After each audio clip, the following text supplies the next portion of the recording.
It's me, Samantha Letroy. Welcome to UCTV. Today, Wednesday 10. I want to say thank you to all for joining us and follow our website. And remember that we are here every Monday, Wednesday, and Friday, 4 p.m. here on Facebook Live. And then you can watch Instagram and YouTube also at 5 p.m. Remember, this is an Eastern Standard Time. And today, our show is sponsored by Gilead Care Resource and Ambiente Magazine. For the news for today, I want you to know 51 years after the Stonewall riot, police turned violence and arrest queer in Manhattan protester after a peaceful march in support of the Black trans life. Senator Gwen Margolis passed away yesterday. That's a very, very sad news for our community. Under her leadership on Miami-Dade County Commission, she oversaw the passage of the historic legislation in 1998 banning discrimination on a basis of sexual orientation. And Cuban-American vedette and actress Rosita Fornes also passed away yesterday in Miami. Everybody, this is news for you just to make sure everything's going around in this country and not only on US outside of the territory. So I want to encourage you just to follow Unity Coalition and go to the website because we have more information for you. And also as a community resource, bail the protest in South Florida, marching again the justice and mistreating of a Black and other minority. Things that you can do for now for the racial justice. Everything that you need to know for the community, just go to the website and look for community resource. Para toda nuestra comunidad de habla latina, todo lo que usted quiere saber en el sur de la Florida que se encuentra en estos momentos, qué está abierto y qué no está abierto, e inclusive qué puede hacer usted para esta justicia en contra de la discriminación racial. Todo lo que usted necesita saber lo puede encontrar en nuestra página web www.unitycoalition.org o en español coalicionunida.org.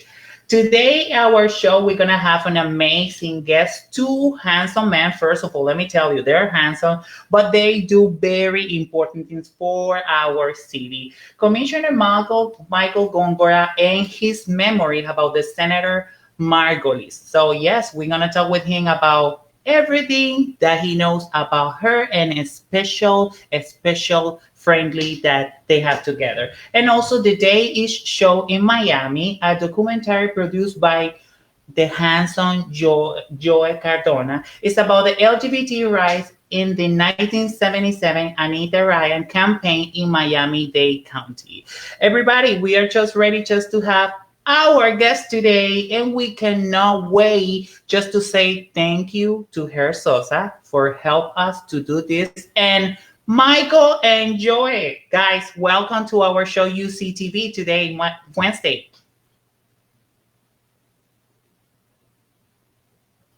I don't know if Michael can hear me or probably Joe. Michael? Yes. Welcome, guys, to our show.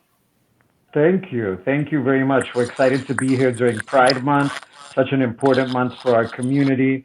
And this is a very special show honoring a special lady and showing a documentary which really shaped the history of our entire county and community.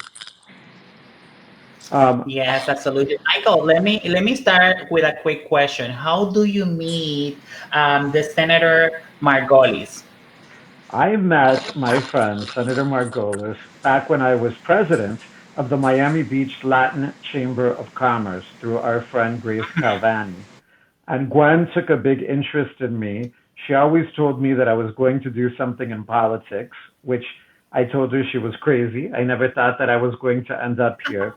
But she ended up nominating me to be a special magistrate under the County Value Adjustment Board. This is when she was the chair of the county commission. So I served in that role as a kind of quasi judge over property tax appeals for 2 or 3 years at her appointment. And we stayed friends, and she just was wonderful and supportive as could be. She supported me when I ran for mayor. Even her family supported me when I ran for senator in 2016 with her son Ed holding my sign at the polls in Aventura. This lady is a legend, but she's a very special person to me. I know and I understand. And first of all, I want to say that I'm so sorry I don't for know if you loss all know because about this, but for those of you that are a little younger, we'll go through a little history lesson. In Miami-Dade County, we didn't always have rights to be protected based on sexual orientation. I know Joe is going to show later the documentary about what happened back in the 1970s, which is great. I've seen it before, actually. But in 1998, our Miami-Dade County Commission barely squeaked through. I think it was a 7-6 vote, which incorporated protections based upon sexual orientation into the county code so that we could never be discriminated against in housing and employment. And local government has done that at all levels in Miami Beach and Miami-Dade County, but it's actually kind of scary to know that there still isn't a law statewide or federally that protects us LGBT people from discrimination. But GWEN Margolis, as chair of the county commission, made it one of her priorities in 1998 to make sure that this legislation got passed to protect us. And I, for one, am very grateful for GWEN's leadership. Apart from that, GWEN really was a lady that broke the glass ceiling because besides being the chair of the county commission, she was the president of the Florida Senate. And she wasn't just the president, she was the first female president ever to be president over the Florida Senate. But she wasn't just the first lady to be president over the Florida Senate, she was the first lady to be the president over any state senate in the United States. This woman was a trailblazer, a woman who fought for human rights. She fought for people she believed in. She was a loyal friend, and she had a beautiful memorial this morning, actually, at 11 a.m. on Facebook Live. And she is somebody who will be remembered in Florida's history and in Miami-Dade County's history forever, and in my heart and many people's hearts. So I'm always happy to talk about my friend GWEN. And that photo that you flashed for a moment of me and GWEN was actually in the Botanical Gardens back on one of Joe Grando's birthdays when GWEN presented him a proclamation from the state and me from the city together honoring him as GWEN and I did many events together. So for those of you, that's always remember that if GWEN Margolis would not have been chair of the Miami-Dade County Commission in 1998, we may never have gotten those rights we enjoy today. We love you, GWEN. we love you, Wen, and I hope that she very have like a big place wherever she is right So now, and she's laughing while we're about waiting, us. I know that we have this great documentary coming up as part of Pride Month, and I'm excited. So I hope that all of you stick around and watch it to learn even more about the history of the LGBT fight for rights in Florida, which predate GWEN Margolis and go back to the times of Anita Bryant's pies in the face and all of the interesting Florida sort of history that the LGBT community has gone through. And I'm very sorry this year that in Miami Beach we weren't able to do our Pride celebration because of coronavirus. But there have been some beautiful virtual events through the collective. I know Unity Coalition has been involved. Miami Beach, in addition, I'm pushing to do something before the month of June ends so that we can recognize and celebrate our rights and how far we've come in Miami Beach, especially now that we're opening up the city. Today they opened up the beaches, our hotels are open, our restaurants are open, our businesses are open. So our gyms are open. You know, I know Joe was dying to get to the gym to do a workout, so you can go to your spinning class now. But we are open in Miami Absolutely correct. Beach. We are open in Miami Beach and ready for business, celebrating Pride, celebrating GWEN Margolis, celebrating LGBTQ rights. So with that, I turn it over to my friend Joe. You know, Thank you, it's Michael. Thank you interesting so that much. Michael, that you mentioned GWEN Margolis, because I spent great amount of time talking to GWEN, who was a leader for all. I think a progressive leader in this state, obviously in this city, and really a loss for us all. GWEN was one of my advisors on this film, Dade, Snowed in Miami, and she talked to me about those Anita Bryant days. She talked to me about um, you know, LGBT rights at that time, LGBTQ rights at that time, and also 1998, which you so rightly mentioned. And it's important to note what a small margin that was. One vote, actually, that got it passed. Can you guys hear me? I don't know if you can hear me because I have a blank. Yes, we can hear you. We can hear you Okay, perfectly. great. So, Gwen Margolis is a huge loss, and for all communities, and that's how I view LGBTQ rights as part of all human rights movement. And I that what happened 51 years in Stonewall, uh, LGBTQ rights movement, but I think what happened 8 years after, in 1977 in Miami, in the battle that went on with Anita Bryant in Miami in 1977 and 78, was even greater because it really drew the line in the sand. That's when the moral majority in. That's when a lot of money was piled in the politics of it. Everybody. It's funny because everybody uses the LGBT community of having a lot of money. The reality is, a ton of It's money not. is in, on the other side, press LGBT rights, and that's something that people really don't understand. Anita Bryant, who was behind it, and it was Jerry Falwell in the moral majority movement. Jerry Falwell actually came to Miami several times to advise Anita Bryant. And so, what this documentary does is it highlights, it sheds light on a lot of stuff that happened during that era and the subsequent 21 year really battle to get a very simple, very basic human rights ordinance passed that simply forbade discrimination in public accommodations for LGBT people. Um, that is incredible to think of. And so, Samantha, we were talking off air. How much progress? Yes, there's been some progress, no question about it.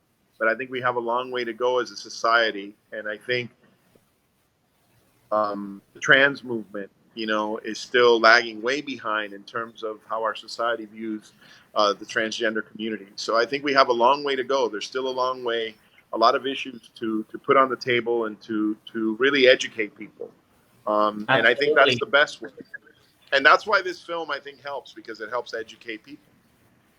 Absolutely. I totally agree with that. And now that you mentioned this, Joy, I would like to ask you something that Michael Gongora was mentioned before. But it's basically a recommendation. Step Michael, that forward. you went So it's great to really very close recognize how to far we've come in history, the people that were there to help push through these items, and will take us Yeah, now, I can't hear Michael. and the younger generation, which hopefully will help take us to the finish line. Yeah, you can hear me now? I can hear you. Yeah, I can't hear Michael. Yeah, yeah, don't worry. Well, in the meantime, as you said, yeah, it's been things that have been changing from the past to now. But my question, probably for you right now, is what recommendation? I know we're gonna watch the documentary. First of all, everybody, let me tell you, you have to stay connected with us because this is a great opportunity for you to learn about the LGBT rights right here. That it was proposed here in South Florida. So these people they have better information for you so you can know more about LGBT community. But Joy, let me ask you something. What is that recommendation that you have personally for a future generation? All What we right, I think can I'm do back just to live. I saw set, something on my phone, Joe. Can you hear me? I think what's yes, important we can hear you. I think what's important, Samantha, Yes, is what I tell my 12-year-old daughter to treat people fairly, regardless of their skin color or their gender orientation or who they love or don't love. I think that it's embarrassing to me that in 2020 we're still dealing with some of the issues of racism and homophobia that unfortunately we're still contending with. So there's never enough education, and that's why films like this and others, many others, actually not many others, I think not enough others, hopefully get yeah, in the hands of young people who may not know some of the history. And I think through education and seeing what the past was like helps us understand what we can't do in the future and what we can't do today. We have to really make an effort to understand one another and all get along in this planet. And I'm shocked that we're dealing with some of the issues we are today, and it saddens me. I agree. I don't know if I I'm know, back. and Can you I hear me totally now? agree. Yes, we can hear Hello? you. Michael, can you hear me? All right. I have a quick question just for you, Michael. I don't know if you can hear me very well. I'm I on. know I that see Joy everybody, but I'm not can, sure if I'm still on the I show. can hear you. Okay, you can hear me. Great. Well, can hear I you think that this perfect. has been a great conversation, and I'm looking forward to really Yeah, the I next can't hear you now. generation of leaders in the LGBT community. I hope I'm still here, working with you, Yes, but you to are. really take us to the finish line. So I look forward to seeing this documentary again about the pioneers that brought us here in the 70s. It's an honor to recognize Senator Gwen Margolis on her leadership and championship for all people and all rights, especially LGBTQ rights, during her tenure as chair of the county commission. And I welcome you all to come visit Miami Beach during June, Pride Month. And I hope you enjoy the film. Thank you for allowing me to speak today. You're welcome, Michael. Thank you so much for your time. Now that we continue, we have Joy Cardona. We're gonna keep continue about this documentary. But in the meantime, everybody, let me remind you, this Friday, June 12, we have remember every All Friday right. is I'm not UC sure if I'm Got on, Talent. but I hope you're also on. Yes, we are all on. As I was saying, thank you, Michael. Thank you so much for everything, and thank you for accepting this invitation to talk about the senator. Um, it was a very good story, and we need to learn more about the LGBT rights. As I said, UCTV Got Talents is on Friday, and this Friday we're gonna have singer, dancer, and performers, and also writers. Join our virtual talent show. The winner will receive a travel apothecary, self-care and gift products. Yes, because the quarantine time is here and this gonna be for a long time. So you better take care about yourself using hand sanitizer, wash your hands every time, and put mask and wear gloves. So this is my recommendation. And remember, every Friday 4 p.m. Eastern Standard Time, we got UCTV Got Talents. So continuing with this amazing conversation with Joy Cardona and Michael Gongora. But Joy, let me ask you something. Where that name came from for the documentary is show now in Miami. The day is show in Miami. What the name came from? Joey, I don't know if you can hear me. Oh, Michael is still here. In the meantime, let's gonna fix this because remember, guys, that this is live and things can happen. So at the same time, let's take a look for the documentary because I know that everybody's just waiting for it. Michael, can you hear me?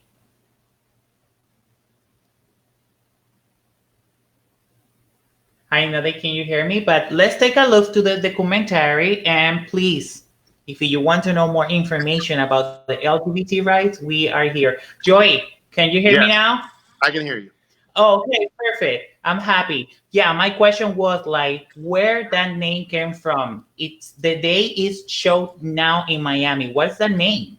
The day it snowed is because the day that Ruth Shack, the commissioner that proposed the amendment to the Dade County Commission, that was the eve of the first and only day that it snowed in Miami, and that's why it's called. And by the way, Anita Bryant and her support group said that there would be LGBT rights. Back then, they would call them gay rights. There would be gay rights in Miami the day it snowed in hell. And so, guess Oh, what? 1998, like Michael pointed out, finally that ordinance was passed with great effort from many organizations and many leaders. And by the way, Michael, Miami Beach passed a similar ordinance ahead of Miami-Dade County. So Miami Beach was always a precursor in terms of progressive legislation.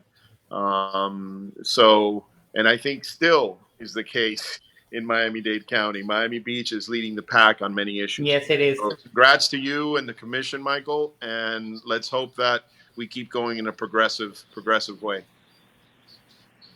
Absolutely. I totally agree. Michael Gongora has been doing a great job for our community, and not only for all communities, for future generations. So, ladies and gentlemen, if you want to get involved for more the LGBT rights and the city of Miami Beach or Miami-Dade, let's get in connecting with UCTV and Unity Coalition. Go to the website unitycoalition.org o en español o en inglés coaliciónunida.org. Ya sabe que si necesitan más información acerca de lo que está pasando aquí en el sur de la Florida para nuestra comunidad latina, puede accesar a nuestra página web Recursos Comunitarios. Le va a tener la respuesta a quizás lo que usted necesita. So let's continue with this interview with Michael Gongora, which is like, it was amazing. And now Joe Cardona. And we have the documentary, The Day It Showed in Miami. Just let's take a look.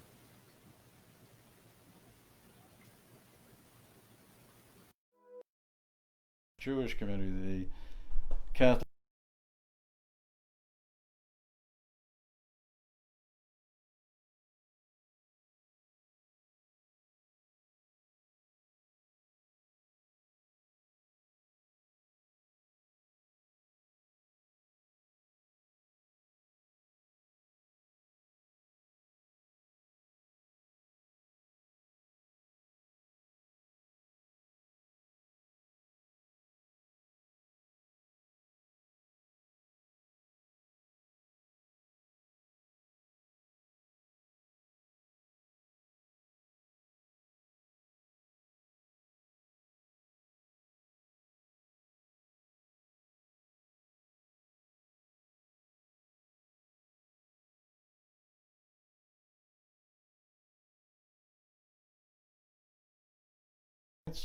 and our tax dollars, not going to work that way. When it became clear that we were needing to make a third effort, the county commission, if I'm remembering correctly, had passed a law now that to stop frivolous activities, that we were going to have to collect 28,000. I mean, it was more than anybody else that was doing the same thing, for whether it was the bed tax at that time or the gambling issue, whatever. They didn't have to collect quite as many, but we did. And we said to the community at large, boy, you missed a great opportunity. You could have won the whole thing, but no, you wanted to keep your blame game going and you needed an excuse and all this other crap. Meanwhile, the revolution was taking place here. This wasn't a left-right issue. It wasn't a liberal-conservative issue. And that's unfortunately what a lot of the politics was. It was like, oh, let's just keep on beating up on the people who are playing out their Nazi role and anti-human rights and everything. But that was way beyond all of that. It was who was emotionally and sexually secure versus insecure. The defeat helped fuel the kind of national awareness that developed with Miami. It was the first time lesbian and gays across the country saw themselves in the media, in the national media, in the news, in the newspapers, on TV. All right, the first time they saw their issues being talked about, okay, in the national forum, and so this created a very strong sense of we belong to something larger than just our small group of friends and so on. Likewise, I mean, for many lesbian and gay people across the country, their first political act was not drinking Florida orange juice, because that was sort of seen, they didn't want to support Anita Bryant. So I think it really sort of helped galvanize in a political awareness and consciousness. And then these other campaigns further accelerated that. There was this realization is that, we've got to do something. Emboldened by the victory in Miami, Anita Bryant's movement spread across the nation. In places like Eugene, Oregon, and St. Paul, Minnesota, she continued to promote what she described as her deep moral convictions. Unfortunately, the battle that we won today is only that, a battle. The war goes on to save our children because the seed of sexual sickness that germinated in Dade County has already been transplanted by misguided liberals in the U.S. Congress. We flew in from California a, pardon the expression, fruit grower.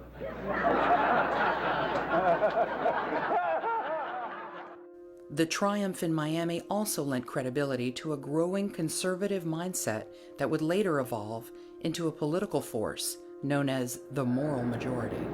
Somebody had to lead the battle. Somebody had to raise up the battle. Because I want to tell you, we're dealing with a vile, a vicious, and a vulgar gang.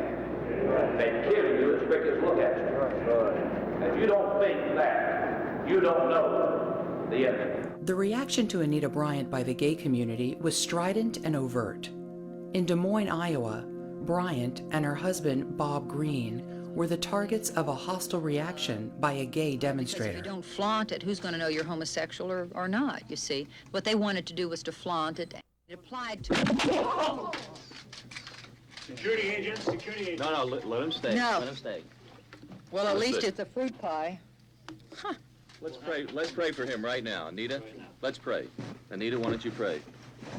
That's all right. Father, we want to thank you for the opportunity of coming to Des Moines. And Father, I want to ask that you forgive him. That we love him. And that we love him. And that we're praying for him to be delivered from his deviant lifestyle, Father. And I just...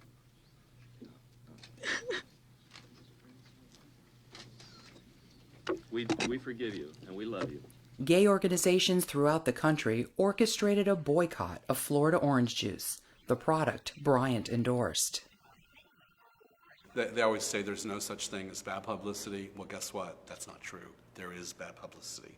So we were able to, use our anger against Anita Bryant in a really focused way on orange juice so that, people kind of laughed at it, but it was pretty real. And orange juice is pretty ubiquitous in America. So once it became in the sort of public consciousness that orange juice, Anita Bryant, gay rights, it worked.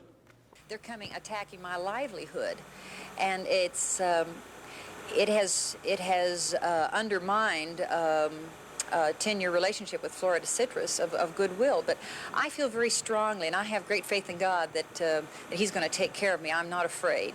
I have not been moved in that respect, and I do not believe that the products and the people that I represent will be intimidated by that kind of a force. It's one of the most pivotal moments in Miami's gay history, but really also the national history. The gay community is able to flex its political, but also its economic clout, its muscles. It's flexing its muscles in ways that it hadn't prior. This is really a key moment. The negative publicity from the boycott resulted in the Florida Citrus Commission opting not to renew Bryant's contract. As pride swelled in San Francisco's predominantly gay Castro district, Gilbert Baker created the movement's most emblematic symbol, the rainbow flag. I made the flag at the Gay Community Center because I wanted the birthplace of the flag to be at the community center rather than at my house. And many people were involved in helping dye the fabric and all those things. And then when it went up, you sort of stood there and marveled at it, astonishingly beautiful. It was hand-dyed cotton. It looked like silk, just rippling in the wind, and all the beautiful colors. And it took me a minute to really take in how stunning it was, to finally see it in the sky as opposed to just, all this heap of cloth in the sewing machine. And it was just amazing the way people instantly owned it. It didn't need to be explained. Everyone understood exactly what it was. They understood exactly what it meant. On November 27, 1978, Harvey Milk and San Francisco Mayor George Moscone were assassinated at City Hall. As president of the Board of Supervisors, it's my duty to make this announcement. Both Mayor Moscone and Supervisor Harvey Milk have been shot and killed. While the gay community was grieving over the loss of one of their most visible leaders, another tragedy loomed. It was initially called GRID, Gay-Related Immune Deficiency, or the Gay Plague. Doctors began to identify a growing cluster of similar cases within the gay male populations of California and New York. Cases quickly began to appear in South Florida. It was sort of a double whammy when you think of it, because on the one hand, the community here has just gone through Anita Bryant and is totally traumatized. And then all of a sudden it gets the right hook from the epidemic. And, you know, people that you did know and trust are now dying, and dying young, dying in their 20s and 30s.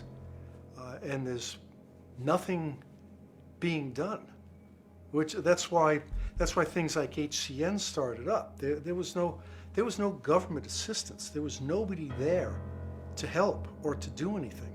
I mean, you could go to the hospital if you could afford it, if you were lucky enough to have insurance, but they didn't know what to do. In the early days, our perspective was it was a disease that had no prejudice. It could affect anybody and everybody. It was daunting. That's what it was. It was daunting because it was a new disease with no cure. It was daunting because you had to take care of people that were younger than you and you had to watch them suffer. It was daunting because the wave kept getting bigger and bigger and more patients kept coming in. It was daunting because of the public reaction, the political reaction. Nurse Kathy Newton is concerned about contracting AIDS, an incurable disease which suppresses the body's immune system and makes its victims susceptible to deadly infections. The bulk of the diagnosed AIDS victims have been among homosexual males, hemophiliacs, Haitian refugees, and intravenous drug users. But recently, the disease has been diagnosed in a few people not in the usual high-risk groups. And that's what's scary for Kathy Newton, a nurse at Cedars of Lebanon Hospital, and many other healthcare workers who are helping to treat AIDS victims. They wonder what that means for them. It can be a frightening thought when you feel that you don't have all of the knowledge that you would like to have to manage the situation.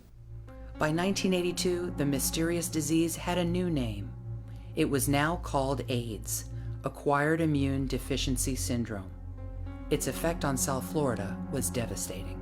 When we first saw what the AIDS epidemic meant, and we saw the lesions on the skin and the terrible sickness, I think that there was initially, even among reasonable people, this feeling that, you know, these gay people, why have they brought this on themselves? And there wasn't a lot of compassion. I worked with some great photojournalists in the 80s. And when we would go out to do stories about the AIDS epidemic, I had some photographers who said, "Oh, I'm not going out there. I mean, I might have to shake that guy's hand." And, you know, I would say, you're not going to get AIDS by shaking his hand. I mean, if I pull out pictures from when I was 16, 17, half the people are dead. And those are people I loved. Those were good friends. Those were people I still remember. You know, and I'm going to be doing the AIDS ride, you know, I'm thinking, oh, one of my best friends who died, you know, I'm dedicating it to him, because you don't forget people. You know, they're just not here anymore. And that's all of our loss. And I really do feel that we all could have done much better with AIDS. You know, there should have been treatment faster. There should have been more. Our president should have talked about AIDS. You know, why didn't they? Why didn't, you know, maybe because it didn't affect them, or at least they didn't think it affected them, until somebody had a nephew that died, or a son, or a father, or a mother, and then they realized, oh, we are all pretty interconnected, aren't we? Yeah. You feel that in a city like Miami. You may not feel that so much in other cities. For some strange reason, always through my life, most of my friends have been men. And so then, too, I had tons of male friends. I became very active in AIDS service organizations. Health Crisis Network was the first one. And through this whole process, I lost a lot of friends.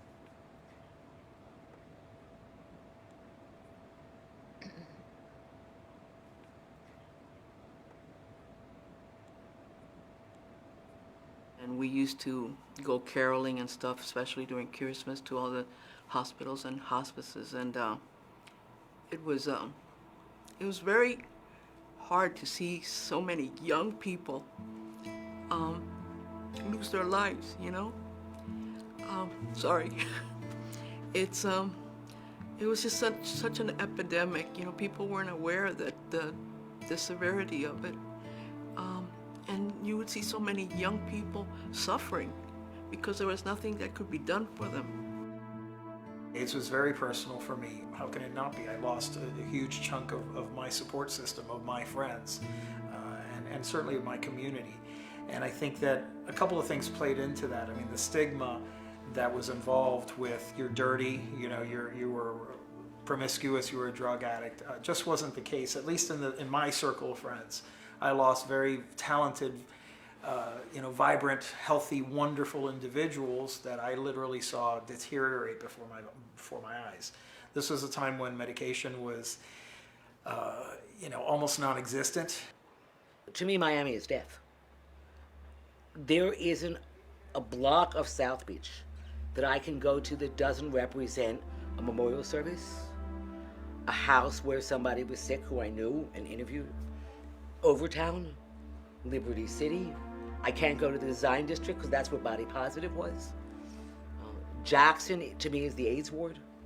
So the whole time I was here, I still have my diary. And I was going to 2 funerals a week on average for the entire time I was here. Everybody, with one exception, everybody I was close to when I was in Miami is dead. By the early 1980s, Miami had witnessed a seismic shift in the makeup of its population. Thousands of new immigrants, predominantly from Cuba and Haiti, were now calling Miami home. The Mariel boat lift left an indelible imprint on Miami. I'm an immigrant. My parents came here, one from Spain and my mother came from Italy, but they came here legally. They didn't just get in a boat and come over here. They came over here legally. Now, if they come over here legally and process, and the ones with the disease are sent somewhere else, out in the Everglades somewhere, where no one will be affected by the disease, then I'm all for it.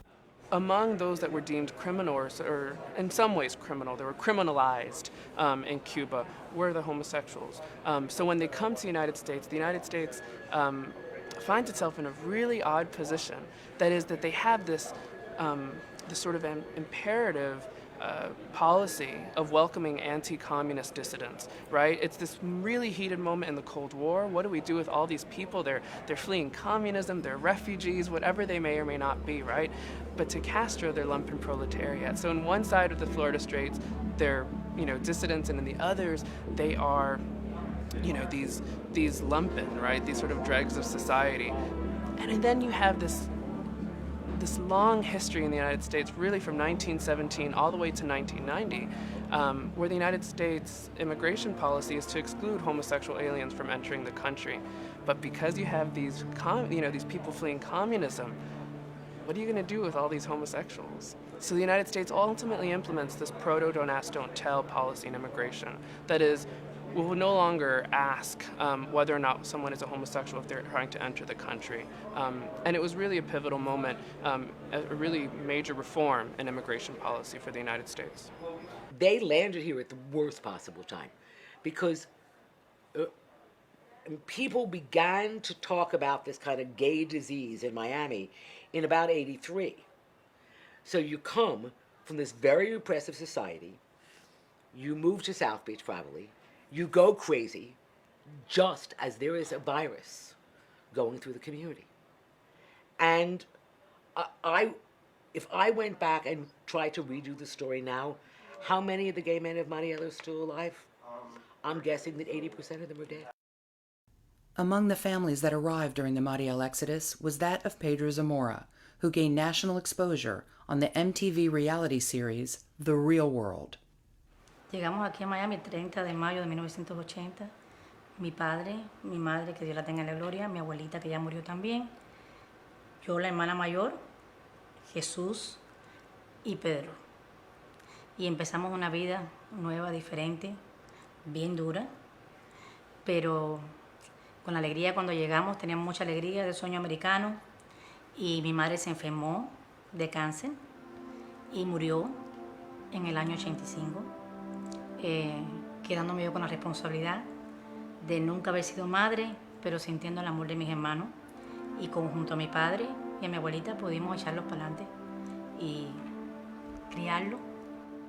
Yo fui la primera persona con quien él habló. Después de 5 horas hablando en el Parque Amelia Air Park, que había acabado de comenzar ese parque, yo quedamos en el convencimiento de que eso era para mí, que ignorante, pero que era un estilo de vida, que era una manera de pensar, que era porque no tenía mami, porque a lo mejor yo no sabía verlo, llevar a un buen camino, porque mi padre era un padre hispano y porque él era el más chiquitico y era liberal, porque no había, era un tabú en la familia, pero que yo quería que él fuera a ver un psicólogo convencida de que él estaba equivocado.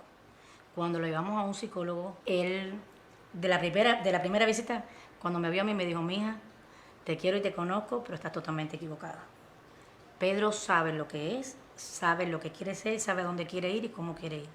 Y la que tiene que buscar ayuda para esa aceptación eres tú. I could close my eyes and visualize I was sitting in the front row the first time he spoke at Miami High.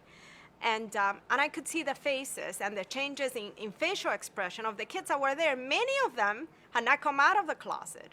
So it provided for them an opportunity, an okay, if we might call it that way, for self-emancipation. Pedro was incredibly important for people of my generation to be able to identify with someone, although afflicted because he had a terrible disease, and he became an icon, dare I say a saint of sorts within that realm, because we all got to know him and love him. If we think about the face of HIV/AIDS in this period, I mean, we think about people like Magic Johnson, we think about even Rock Hudson to a smaller extent, or Ryan White, I would say, is what a key moment. And then we have Pedro, who people are watching the real world in really large numbers, and they see not just a Cuban American, or in this case, an HIV Cuban American, HIV positive Cuban American. And he's educating the public in a really entertaining way as well. I mean, he, something basic that he does is, just telling them, don't worry, just by sharing the toilet, with me, you're not going to get infected with HIV. I mean, what this does is so critical, to have this in people's homes, to have people engaging with this debate in unprecedented ways, is just so key. It's a question ultimately of heart, isn't it? And Cubans are pretty good at heart. So in the end, when they see it's their kids, their grandchildren, their nieces and their nephews, it's over. No matter what their rhetoric is. I don't even take their rhetoric. I hear their rhetoric, sometimes it's bad. I don't take it very seriously. I don't think anybody should take it seriously. They don't take it seriously. Because you see them at Mercy Hospital with those kids. And as long as they're taking care of their own with the same love that they would if they were straight kids dying of polio, that's all that matters to me. On November 11th, 1994, Pedro Zamora succumbed to AIDS at the age of 22. Yo puedo decir que yo siempre me consideré el superhombre, el que todo lo podía, y me di cuenta que no era nada. Él era más que yo. Él era más hombre que yo. Me dio muchas enseñanzas. A mí, cantidad de gente. Y la mayor parte de la gente que yo más converso en este mundo son con muchachos jóvenes. ¿Por qué? Porque quizás en ellos estoy mirándolo a él. Y para mí no está muerto. Yo lo veo en cada joven.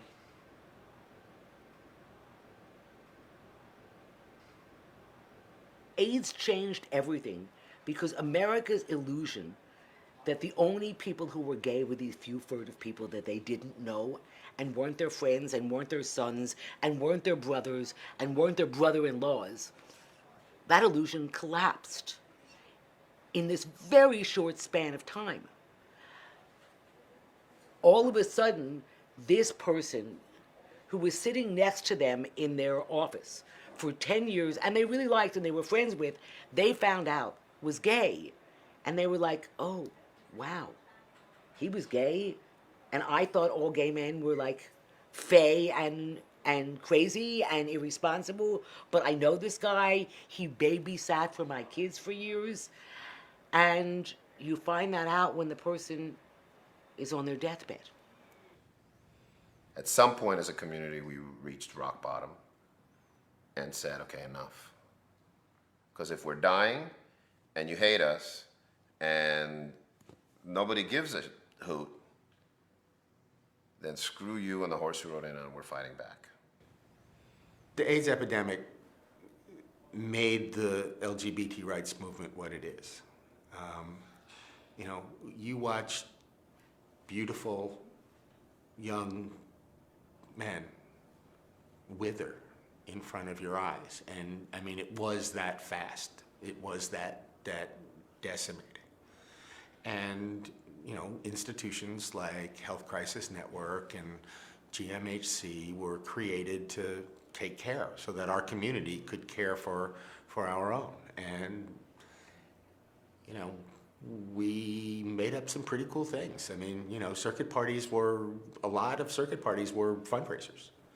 And the AIDS Walk was the first sort of, you know, event of its kind to do this. But so we responded the way our community knew how. And we took care of everybody, or as best we could. And, you know, when you care for the people you love and you watch them die and then you bury them, you don't have a lot of patience for bigotry and homophobia and just stupid hatred. You just don't, it's just like, you know what? I'm not dealing with this anymore. And in both the organizing around HIV and in the backbone that we found because of it, you have the beginning of what became the LGBT rights movement as a potent force. As awareness grew about the AIDS virus, medicine began to curtail its devastating effect. The advent of protease inhibitors helped prolong life expectancy for HIV patients. Protease changed everything because you could no longer think, well, you know, I might as well spend everything I have because I'm going to die. You take your meds, you probably won't die. Now, it's not to say that it was, you know, the be-all to end-all, that, gosh, there's thankfully so many more drugs that are available today, but it really changed things. I mean, people got serious again. You know, when you're in your 20s, your 30s, your 40s, and you're looking at the end of your life, it's a very weird thing. And you know, to have that sort of almost pass by, and then it's like, okay, re-engage. Wow, I don't know of any other community that has experienced that. HIV AIDS hit in the early 80s. We became completely obsessed with solving that problem, and we let go of civil rights for a while. And then with the onset of protease inhibitors and new drug therapies, mid to late 90s, you could start to see that people were thinking about other things again, like maybe we were going to live, and maybe there was going to be life beyond this, and maybe we should think about, you know, finding our rightful place in the world again. All the people that we lost who aren't here today, like what amazing, you know, producers and creative people and attorneys, I mean, across the whole spectrum of life, what generation of people isn't here? But again, going back to that silver lining, what evolved from that was organizing, right? These people banded together as a community. The illness outed them in a way, right? So the community had to organize and be more public, I think. And this was sort of the precursor to the movement to actually plead for civil rights. Like the evangelicals, we would say homosexual activity is sinful, but the orientation itself is not. And therefore, you know, even the Catechism of the Catholic Church insists that people that have a homosexual orientation deserve respect and should not suffer any unjust discrimination. Your sexual thought life and your sexual conduct is very important to Yahweh. And God wants a pureness of heart. Blessed are the pure in heart, for they shall see God. So when it comes to the issue of homosexuality, we look at it on the same level as we look at all sexual behavior. And of course, for Christians, especially in the context of church life, of religious life, it is considered sinful. The Greek word for sin is hamartia. It means to miss the mark of God's standard, God's commandments, God's call to purity. So yes, we believe that a Christian who's not pursuing holiness when it comes to the area of sex in the context of marriage or pre-marriage, God wants to bring them to repentance. All of us have relationships with persons who choose the gay, lesbian persuasion. We have it in our families, we have it in our churches, we have it in our communities, and quite frankly, I have some very good friends who are gay. But in terms of them having human rights, they're human beings.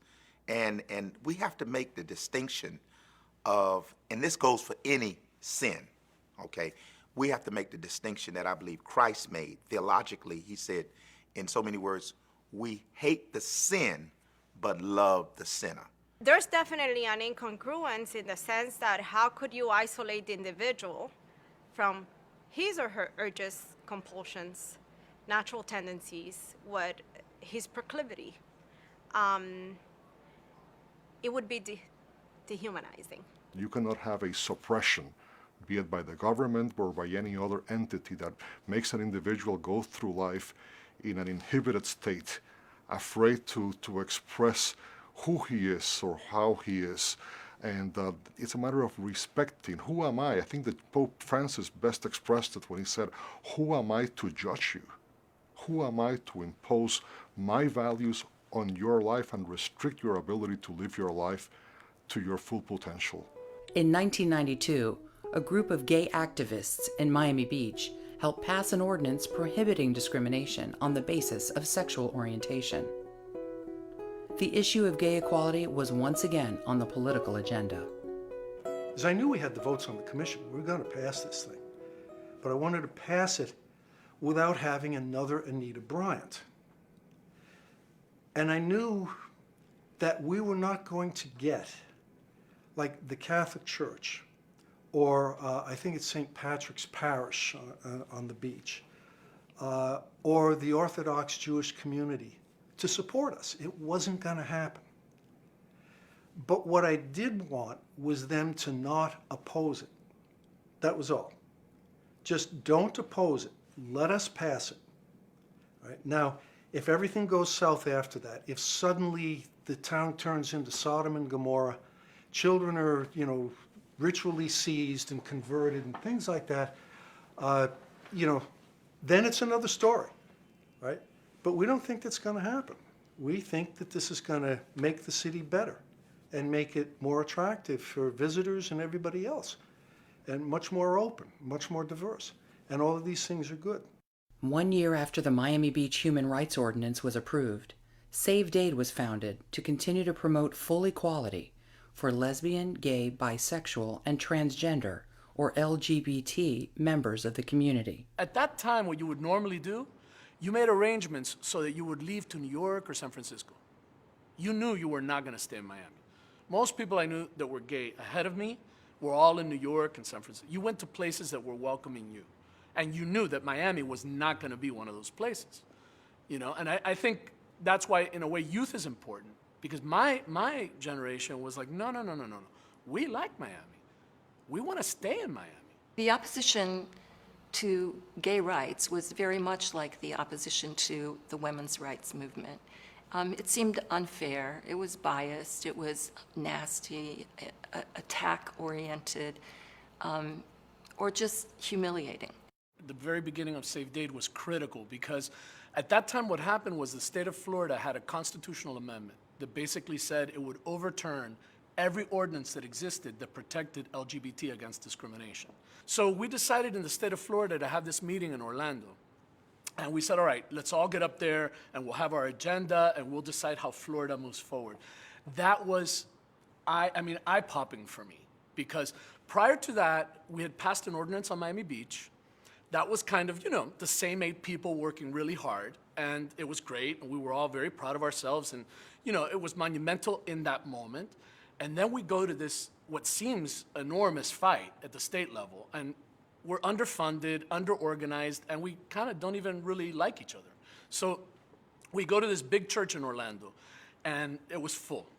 And you see lawyers there with, suits and their ties, and they have their little agenda. And then you see like grassroots workers, you see like cloggers from some part of Florida, the Gay Men's Chorus, lesbians with chains on bikes that come in and interrupt, half the meeting. It was so dysfunctional that we all kind of looked at each other and we said, oh my God, we don't even like each other. Let's just go back to where we came from. And, we're going to work in Dade. We were Dade United Against Discrimination. It was Broward United Against Discrimination. Orlando, so it was DUAD, BUAD, UAD, FUAD. It was ridiculous. It was a mess. The first thing we worked on was our name. We're like, we can't be Dade DUAD. What is DUAD? That doesn't work. So we did kind of a grassroots process, and we came up with the idea of safeguarding American values for everyone. In 1997, Save Dade expanded its scope, taking its fight to the Miami-Dade County Commission by proposing an ordinance which mirrored the amendment that had been rebuked by Anita Bryant. Regardless of what anybody could say about Bruce Kaplan, he had the courage to take on that issue and to propose it.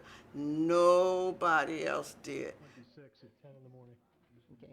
As a candidate for the first time, we answered a bunch of questionnaires, and amongst the key issues for any number of groups was, would you support a human rights ordinance? And my answer was unequivocally yes.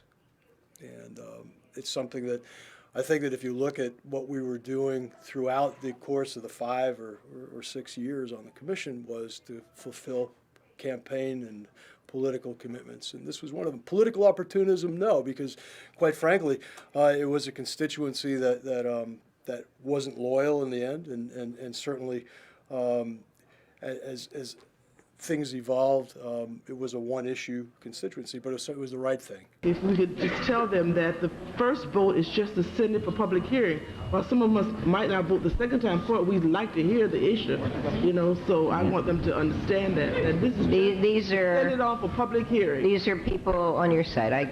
That's a very substantial statement. Thank you. Well, thank you very much, and we'll be here to have you read this ordinance now, if that's what you're Okay, going to do. we're going to read it now. Okay, thank you. Okay, ordinance on first reading. The truth of the matter is that this issue is a divisive issue, is one that is pitting Americans against each other. Americans, by and large, to today, do not approve or accept or embrace homosexual conduct and behavior. All members vote. It just failed. Good day. I'm sorry, may I ask, what does that mean? It just failed. It's dead. It means there's no second reading, that it's dead. It was the first time in the history of the Miami-Dade County Commission that an ordinance had not gotten past first reading. There was no reason for them to shoot it down on first reading. So I was just very, very shocked when and one commissioner conveniently dismissed themselves to go to the bathroom, who had given me their commitment that they would not protest it. Another commissioner who had indicated that had given his word that he would vote yes for the ordinance to put it on first reading, and he voted no. So we lost by 2 votes of getting it on first reading, and I was just very shocked. Quite frankly, I was angry. There is a vote, correct? Yes, there is a vote. Okay, then when the commissioners voted to say, no, we're not even going to take this forward to the next step, we were really shocked. And that pretty much told us that we weren't even worthy of a conversation. Again, the discrimination was so plainly revealed and so publicly and embedded into public record at the county commission chamber that again galvanized us, right? We were angry. And sometimes anger fuels passion and organization. So silver lining, it got us, it got enough attention around it, and I think it helped us bring more people into the movement who, wanted to be trained and wanted to help. Some of the biggest challenges were internally within the gay and lesbian community. You had a older generation who had actually gone through the painful experience of 1977, and who were, justifiably concerned that we were going to stir up a beehive that was ultimately going to make things worse, and that I understood, and so we had to deal with that, and there was a certain degree of respect I felt they needed to be served. Then the second sort of layer of problem for me were the gay and lesbian leaders on South Beach, who had passed an ordinance on Miami Beach, which was historic and was very important, and who had contributed quite a bit to the development of the beach, and therefore had some political clout on the beach. And of course, their fear was that if I stirred up the beehive, that somehow everybody on the west side of the county, and some terminology was used, there were people who thought that was Hispanics were going to be the issue and the problem and whatever, but there was this whole thing that if you stir up this beehive, not only are you going to make things worse, we already have an ordinance on the beach, don't screw it up. To which I said to them, well, what would you like me to tell the lesbian couple in South Miami? That I shouldn't pursue this because you have your ordinance in your home on South Beach? And if that's what you think, then come with me to tell them. In America, black people were made slaves. Indians and blacks were put on reservations. They were segregated. Blacks, women, and Indians and Hispanics were denied the right to vote. But in America, no one has ever been made a slave because of their sexual preference. No one has ever been segregated because of their sexual preference. No one has been denied the right to vote because of their sexual preference. No one has been forced to sit in the back of the bus because of their sexual preference. Indeed, a person's sexual preferences are not noticeable unless, and you would never know it unless the person reveals it himself. Aerosexuals, or people who engage in biologically aberrant sexual behavior, don't have longer ears than the rest of us. They don't have a third eye in the forehead. It's a behavior. And as such, when they walk into the room, I would never know if a person is an aberosexual or not, or is he an orthosexual. To me, that's something that a person should keep to themselves. If it's a matter of equality, then equality should apply across the board. You should not have a problem getting a job because of your race nor your sexual orientation. You should not have a problem going to visit your loved one in the hospital because of your race or because of your sexual orientation. I kid my gay and lesbian friends all the time about marriage. I said, well, you're cheating somebody out of alimony, so you should have the right to be miserable like a lot of heterosexuals are as well.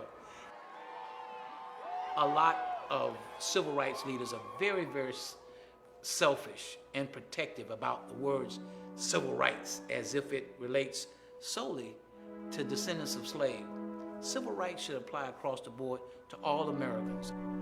Encouraged by the near success of 1997 and the change in the political makeup of the county commission, SAVED mounted another campaign.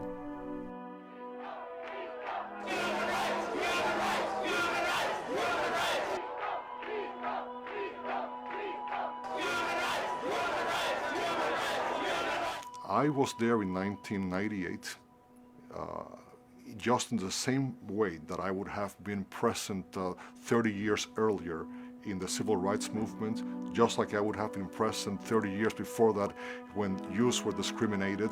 I think this is a matter, you have to be consistent when you defend human rights. I'm here because I really believe Dr. Martin Luther King when he taught us that injustice anywhere is a threat to justice everywhere. I am a descendant of slaves. I gotta fight where I see people being treated without equality, with them discrimination. I mean, it was us before, it's them now, it could be us again. And us can be defined in a lot of ways. And so I was very happy that the gay and lesbian community embraced me as a partner in the ongoing struggle for equal opportunity. I always saw this as a matter of equality. I remember Saved Aid coming to me when I was first elected in '94, and they were doing some bus benches and bus placards, just little signs saying, how would you feel if your child were gay? And that just kind of started the conversation or thinking in the community.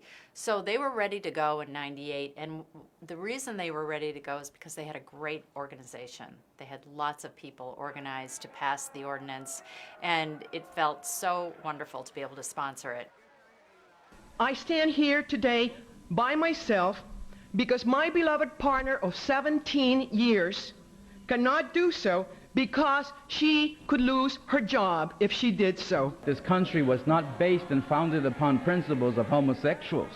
This country was based upon Christian principles from the very beginning. So as a Christian, as a member of this community, this ordinance is not about discrimination. It's about a preference that the gay community want, and I say that this commission should vote it down. The real issue for the NAACP is this, that any vestige of discrimination must be gotten rid of at any cost, whatever that cost is. I urge you to look at the big picture. And the big picture here today is, how does our community go forward from this moment? What kind of message are we sending out? Let's send a message of unity and understanding, not a message of fear and divisionism. I feel like if someone makes a choice to do whatever they want to do, they should be able to suffer the consequences. There are consequences to our choices. If you choose to be gay, then you must suffer the consequences. Do individuals who engage in homosexual activities deserve to be given additional civil rights or human rights beyond what is now given to every citizen of this great country? In other words, do certain individuals in our community deserve additional civil rights or human rights protection based squarely on their sexual orientation? The answer to these two similar questions should be a resounding no. Commissioner Carey? Yes. Commissioner Diaz de la Portilla? Nope. Commissioner Ferguson? Yes. Commissioner Millan? No. Commissioner Morales? Yes. Commissioner Moss? The experience of African Americans is not the same experience as the gay community as it relates to discrimination. And I reject the comparisons that have been made.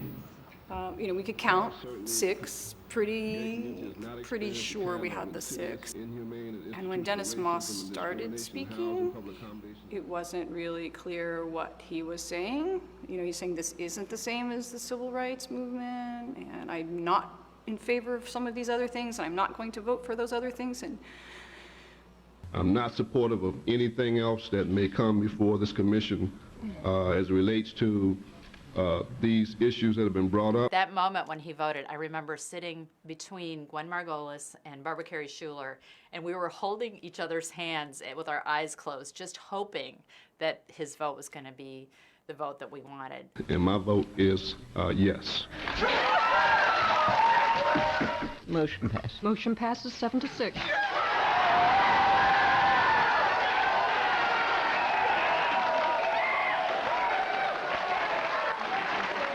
21 years after being repealed by Miami-Dade County voters, equal rights for gays was now law.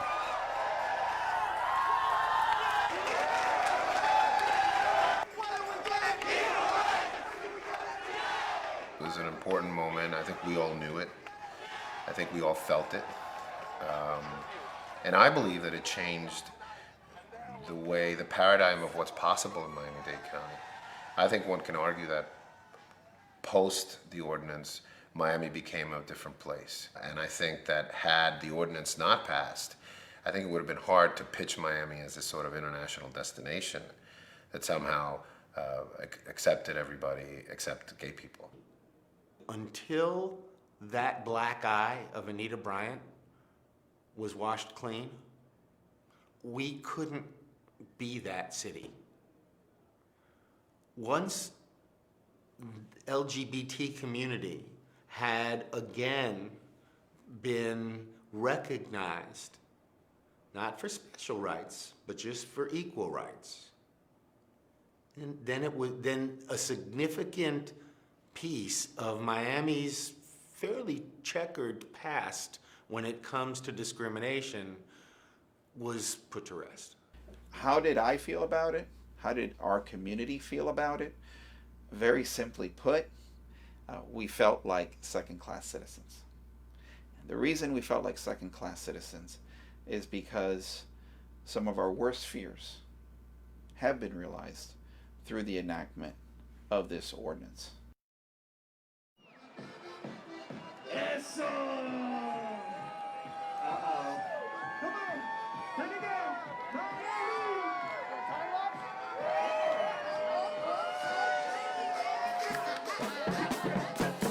I just made a cut, you know, I have to make it.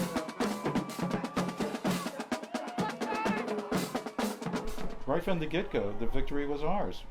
Because the moment we stood firm, the moment we fought back, the moment we put out a role model image of who gays really are and bisexuals really are, the moment we came back and said we're coming back over and over until you get it right, just like Christmas and Hanukkah, the moment we didn't walk around like a bunch of pansies and with our tails between our legs and apologizing for our existence, we won. To see the same churches, to see the same chambers of commerce, the ones who had run scathing, horrible opposition to this through the campaign were now in support of it.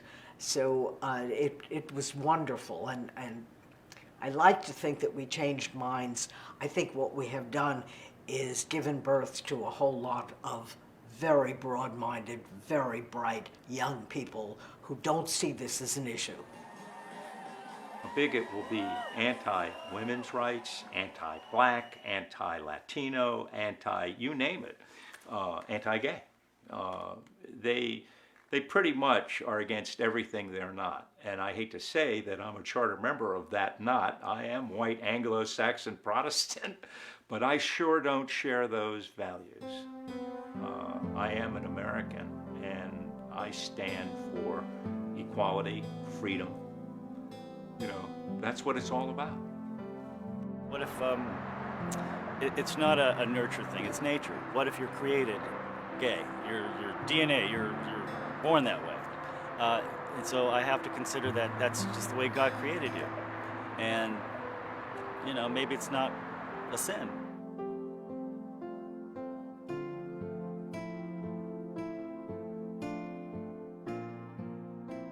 One of the things that bothers me about this whole issue is that the amount of time and money that I, as well as lots of other people, have spent over the past 30 years.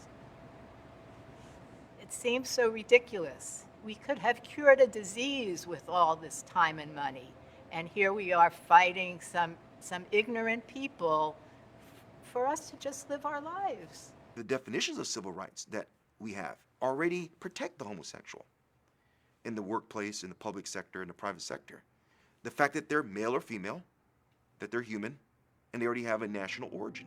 We have a ways to go on a lot of issues.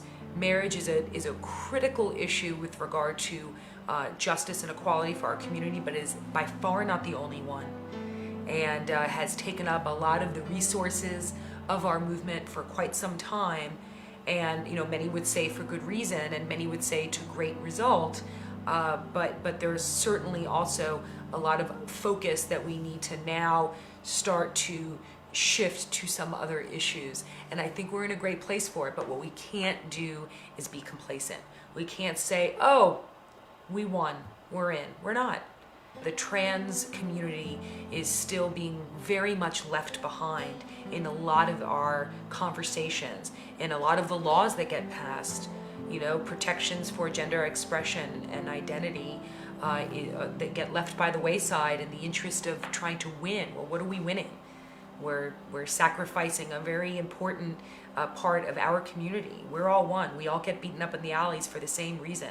So we still have a lot of work to do, but I think we're in a good place, and we have everyone who's come before me and after me, both in life and probably on this documentary, to thank for that.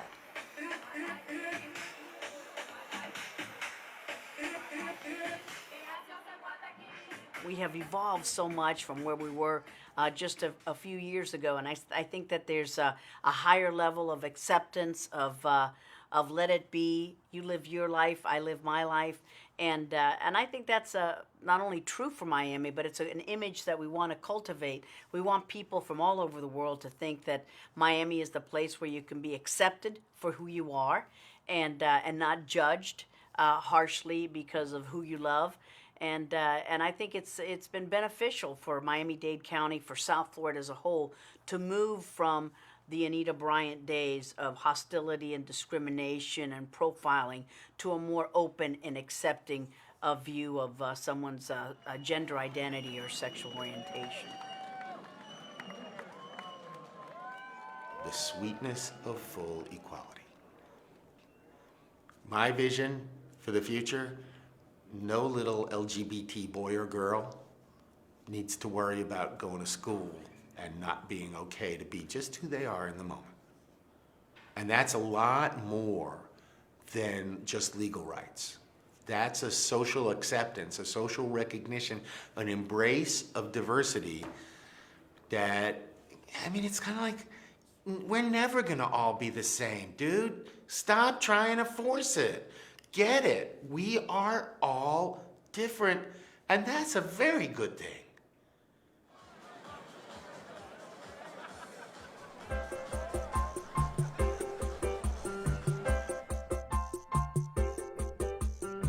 I go to Florida a lot because the weather's always hot.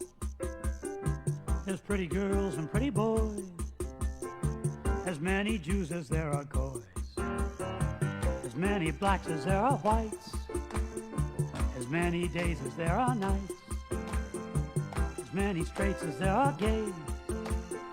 Yes, they have fun in lots of ways. Ah, but don't drink the orange juice. I beg you please. Don't drink the orange juice. I beg you please. Don't drink the orange juice. I beg you please. It might lead to all kinds of bigotry.